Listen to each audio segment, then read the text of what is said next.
జయశంకర్ భూపాలపల్లి జిల్లా సింగరేణి ఎన్నికల్లో స్వల్ప ఉద్రిక్తత చోటు చేసుకుంది. మూడవ పోలింగ్ బూత్ వద్ద సంఘాల నేతలు పోలీసులతో వాగ్వాదానికి దిగారు. పోలింగ్ బూత్ వద్ద ఉండకూడదని ఐఎన్టీయూసీ నేతలను వెళ్లగొట్టారు. ఇక ఏఐటీయూసీ నేతలను ఎందుకు బూత్ లోపలికి పంపిస్తున్నారని ఐఎన్టీయూసీ నేతలు పోలీసులతో వాగ్వాదానికి దిగారు.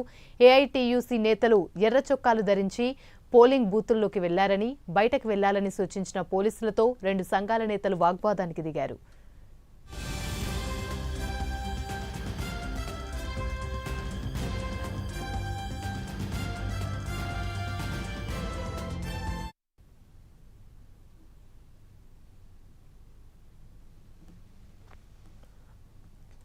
రైట్, ఇక ఇదే అంశానికి సంబంధించి మరిన్ని వివరాలు మా ప్రతినిధి తిరుపతి అందిస్తారు. తిరుపతి, చెప్పండి. జయశంకర్ భూపాలపల్లి జిల్లా సింగరేణి ఎన్నికల్లో స్వల్ప రిజల్ట్ చోటు చేసుకుంది.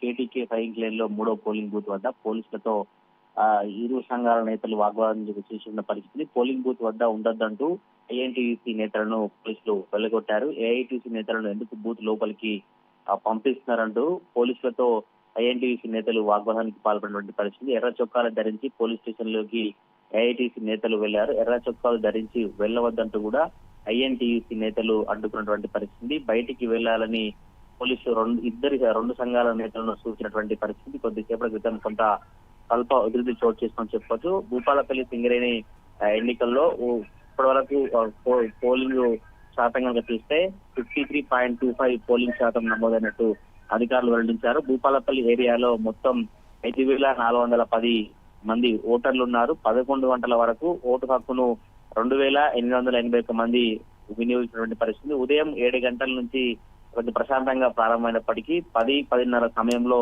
కొంత ఇరు సంఘాల సంబంధించిన నేతల వాగ్వాదం చోటు చేసుకోవడం, పోలీసులు వారిని చేరగొట్టడం కొంచెం స్వల్ప ఉధృతి చోటు చేసుకుంది. Yamini. Right, thank you Tirupati.